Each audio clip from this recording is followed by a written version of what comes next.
La forma del corazón se aproxima a la de un cono truncado de forma irregular, con la base situada en una localización superior y dorsal y su vértice o punta en una localización inferior y anterior. La base se sitúa a la derecha y la punta a la izquierda. El eje mayor del corazón tiene pues una triple oblicuidad, hacia abajo, adelante y a la izquierda. En el corazón se distinguen externamente dos caras, la cara anterior o esternocostal y la cara posterior o diafragmática. El denominado borde agudo del corazón separa ambas caras nítidamente por su lado derecho. Sin embargo, ambas caras se continúan por el lado izquierdo formando el borde obtuso. En ambas caras se identifica claramente cerca de la base del corazón el surco auriculoventricular o surco coronario. En la cara anterior, el surco auriculoventricular se encuentra interrumpido por la salida de la arteria pulmonar y por detrás de esta la aorta. Estos grandes vasos nos ocultan las aurículas. 2/3 de la cara anterior corresponden al ventrículo derecho y 1/3 al ventrículo izquierdo. Separando ambos se localiza el surco interventricular anterior, que corresponde en la profundidad al tabique interventricular. En la cara posterior o diafragmática se aprecia el surco interventricular posterior. En esta cara la porción que corresponde a ambos ventrículos es aproximadamente la misma. El vértice cardíaco forma la zona más inferior del corazón y corresponde al ventrículo izquierdo. La zona más superior del corazón corresponde a la base cardíaca. Se orienta hacia atrás y a la derecha y se corresponde casi exclusivamente con las aurículas. A su derecha presenta la desembocadura de las venas cava superior e inferior. El resto de la base corresponde a la aurícula izquierda. Entre ambas aurículas, el límite suele estar deprimido y se corresponde en el interior con el tabique interauricular.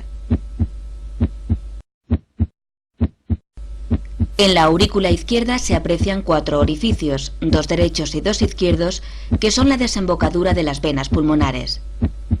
Entre ellas, la aurícula izquierda es lisa y tiene íntimas relaciones con el esófago. La cruz del corazón se refiere al área posterobasal, donde el surco coronario confluye con el surco interventricular posterior.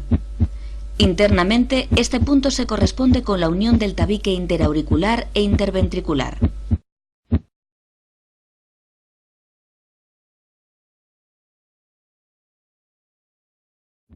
El corazón se localiza en el tórax, sobre la parte media del diafragma entre los dos pulmones.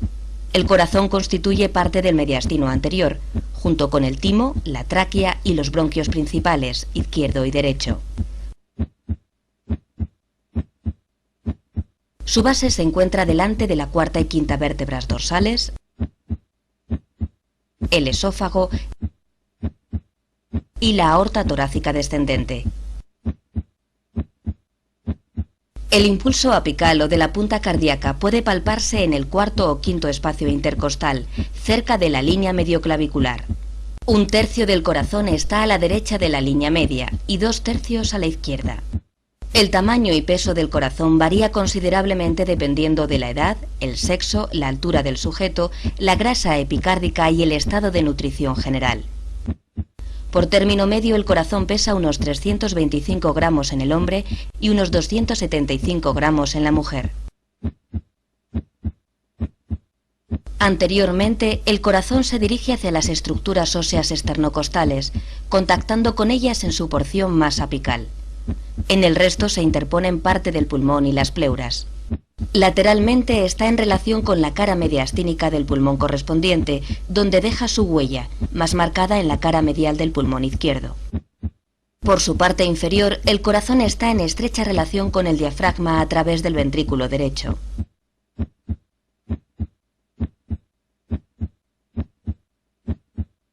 Posteriormente, la base cardíaca establece una estrecha e importante relación con el esófago. Este discurre entre la desembocadura de las venas pulmonares derechas e izquierdas. Esta proximidad facilita la exploración cardíaca transesofágica, empleando sondas ultrasónicas específicamente diseñadas para este fin.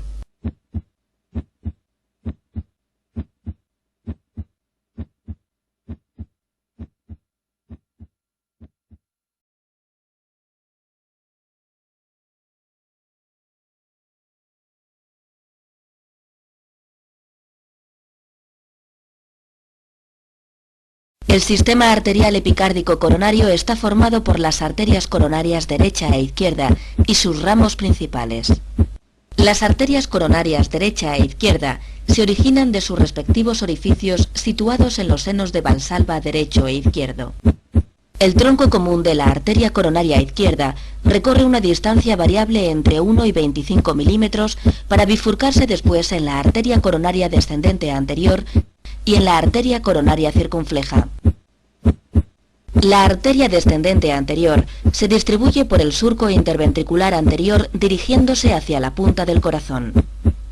En su trayecto da origen a dos grandes grupos de arterias, el sistema de las arterias perforantes septales y el sistema de las arterias diagonales.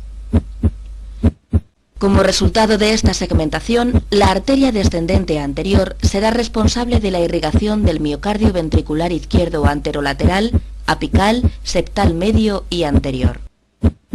La arteria circunfleja se distribuye por el surco auriculoventricular hacia la izquierda y hacia atrás. A lo largo de su trayecto da origen al sistema de arterias obtusas marginales y posterolaterales. Estas arterias se distribuyen perpendicularmente a la arteria circunfleja a lo largo del borde obtuso del corazón, su cara lateral y su cara posterior, hasta cerca del surco interventricular posterior.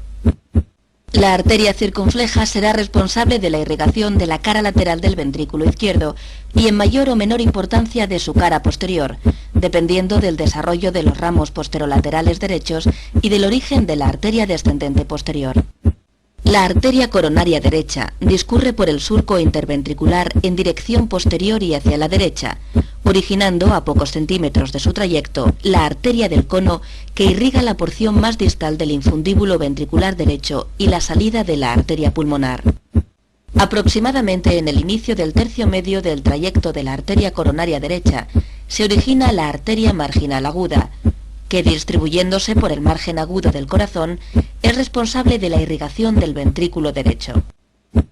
Al alcanzar la cruz cardíaca, la arteria coronaria derecha se suele ramificar en la arteria descendente posterior y en los ramos posterolaterales derechos, estos últimos en número variable y de mayor o menor desarrollo. La arteria descendente posterior se distribuye por el surco interventricular posterior en dirección craneocaudal buscando la punta del corazón y originando el sistema de las arterias descendentes posteriores, responsables de la irrigación del tercio más posterior del tabique interventricular. La arteria coronaria derecha es responsable de la irrigación del miocardio ventricular derecho, miocardio ventricular izquierdo posterior y septal posterior. A través de la arteria del nodo sinusal y de la arteria del nodo auriculoventricular, la arteria coronaria derecha irriga elementos fundamentales del origen y conducción del impulso eléctrico. En un 50% de los casos, la arteria del nodo sinusal se origina de la arteria circunfleja. Se reconocen en el corazón tres grandes sistemas de drenaje venoso: el seno coronario y sus venas tributarias, las venas ventriculares anteriores derechas y las venas de Tevesio. El seno coronario se localiza en el surco auriculointerventricular posterior, cerca de la cruz del corazón. En él fluye la sangre venosa procedente de la gran vena cardíaca, de la vena cardíaca media, de la pequeña vena cardíaca, de las venas posteriores del ventrículo izquierdo y de la vena oblicua auricular izquierda o vena de Marshall. El seno coronario recoge predominantemente la sangre procedente del ventrículo izquierdo, drenándola en la aurícula derecha cerca de la desembocadura de la vena cava inferior.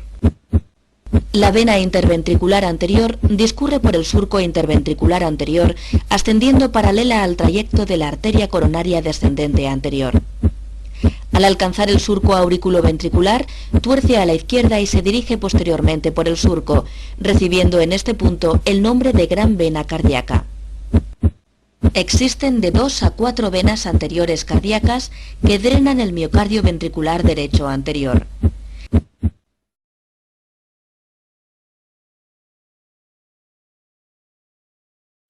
El tejido especializado cardíaco responsable del inicio y la conducción del impulso cardíaco consta de 3 elementos principales: el nodo sinusal o de Keith-Flack, la unión auriculoventricular, que incluye el nodo auriculoventricular de Ashhoff-Tavara y el haz de His, y por último las ramas izquierda y derecha con el sistema de fibras terminales de Purkinje. El nodo sinusal es una masa ovalada de 1 a 2 centímetros de largo y medio centímetro de ancho. Se localiza a nivel subepicárdico en la unión de la vena cava superior y la aurícula derecha. Posee una función predominante en la formación del impulso cardíaco. Sus células especializadas se despolarizan espontáneamente y a una frecuencia superior a lo que lo hacen otras células dotadas de automatismo y localizadas en porciones más inferiores del sistema de conducción. Los tractos intraatriales específicos para la conducción del impulso desde el nodo sinusal hasta el nodo auriculoventricular son 3. El tracto anterior o de Bachmann, el tracto medio o de Beckenbach y el tracto posterior o de Thorel. El tracto anterior dirige los impulsos desde la aurícula derecha hacia la aurícula izquierda. En la unión auriculoventricular se distinguen dos grandes elementos, el nodo auriculoventricular de Ashov-Thabara y el haz de His. El nodo auriculoventricular de Ashov-Thabara está situado a nivel epicárdico, en la base de la aurícula derecha, en el centro del área delimitada posteriormente por la desembocadura del seno coronario y anteriormente por la inserción del velo septal de la válvula tricúspide. Es una pequeña estructura ovoidea de unos 3 a 5 milímetros. Sus células especializadas son las responsables del retardo del impulso formado en el nodo sinusal antes de alcanzar los ventrículos. El haz de His es la continuación de la porción distal del nodo auriculoventricular. Es una estructura con forma de cordón de unos 2 centímetros de longitud y unos 4 milímetros de diámetro. Desde su origen en el nodo auriculoventricular, el haz de His recorre una pequeña distancia antes de penetrar en el cuerpo fibroso central y alcanzar el septo membranoso. Unos milímetros más allá, en la unión del septo interventricular membranoso y del septo interventricular muscular, finaliza su recorrido bifurcándose en las ramas izquierda y derecha. En su parte más inferior, el haz de His se bifurca constituyendo las ramas izquierda y derecha. Estas ramas comienzan su recorrido en la cresta del septo interventricular muscular. A unos pocos milímetros de su inicio, la rama izquierda se subdivide en un delgado fascículo anterosuperior y en un grueso fascículo posteroinferior. La rama derecha es continuación directa del haz de His y discurre por el lado derecho del septo interventricular hasta alcanzar, sin ramificarse, la punta del corazón. La red terminal de Purkinje conecta la porción distal de las ramas y fascículos de conducción, formando una maraña de fibras que se distribuye por el subendocardio de ambos ventrículos.